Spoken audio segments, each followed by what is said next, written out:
we had a good time here at the 11th Annual Media Day Golf Scramble. My 11th, somebody told me that I'm the longest active coach consistently in school history. I think Rex Enright coached 10 years and 5 years, and the war was in between there. So anyway, going on 11 straight is neat, and I'm happy to be here, certainly. So we're looking forward to the year, looking forward to another season. We think we've improved our team. I know we got to go play before we'll find out. But we certainly will have a little bit different look on defense. We got a lot of new defensive players. I think we'll be much improved. In fact, at the SEC meetings, when I saw Kevin Sumlin, he and I had a $10 bet on which defense will be most improved. And so I'm betting on our guys being most improved defense in the SEC this coming year. Other than that, our guys have had an excellent summer. Joe Connolly, our strength coach, and all of his staff do a super job, excellent job through the summer. Very few misses the whole summer, very few at all. And so our guys have really showed a commitment that they're ready to play. Just briefly, we returned a lot of good players, lost some players. Attitude has been very good right now, but we know we got to go play. We're looking forward to practice. We're looking forward to when we get out there, and a lot of positions are up for grabs. I would say a lot of defensive secondary jobs are up for grabs. Quarterback job, we don't know who's going to play there yet. We'll have probably 2 fields going at the same time. We'll split up our coaches.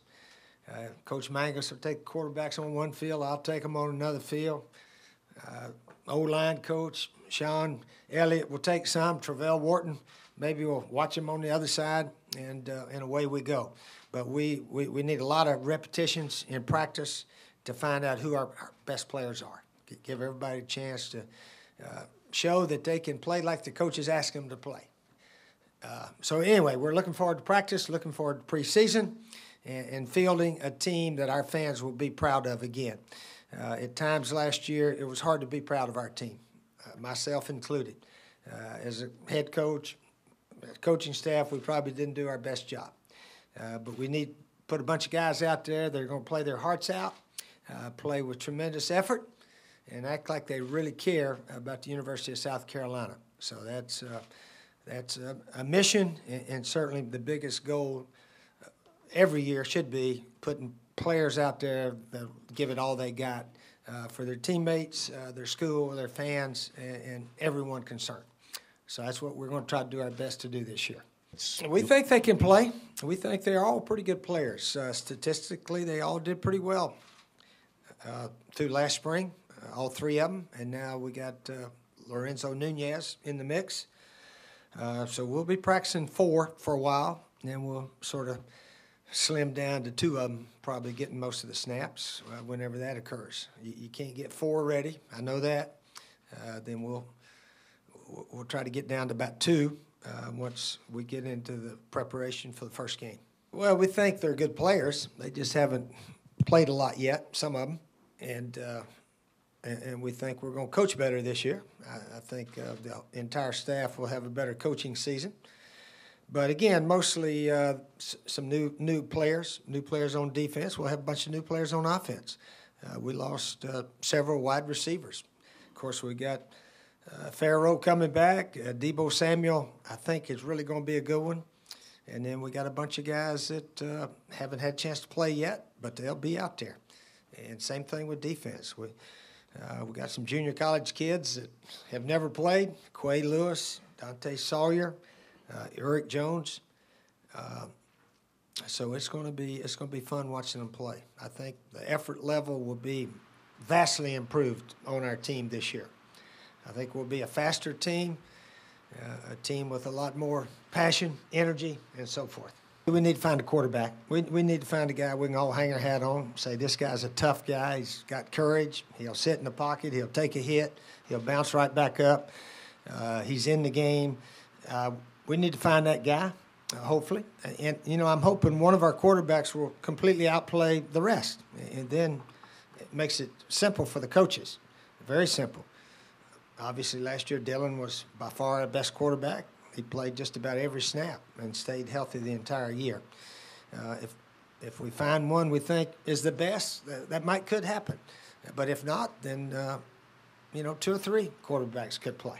Just have to wait it out. We all watched it. We all know that it wasn't good enough last year. So, but as bad as it was, our guys did hang in there and win 3 of the last 4 games somehow.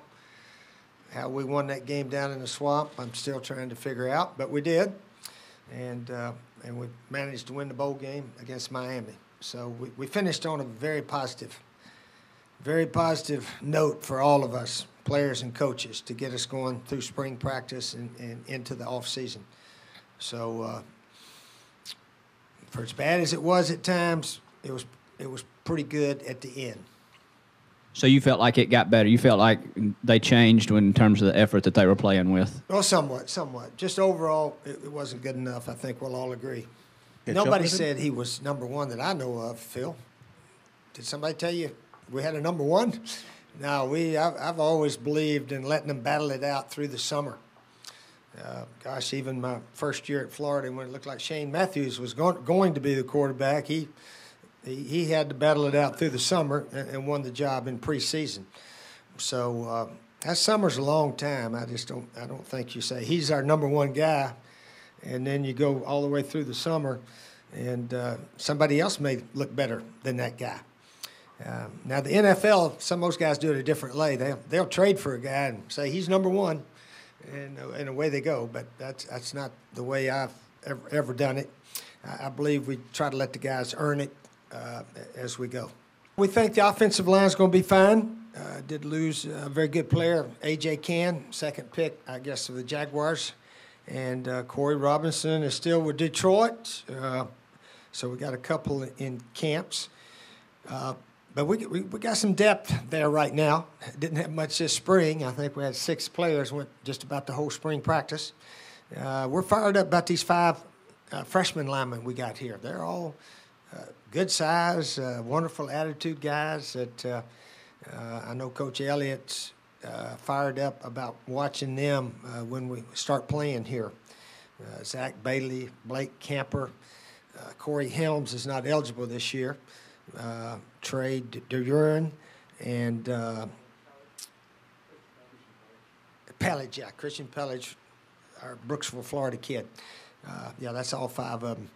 So we think they got a chance to be really good, all of them.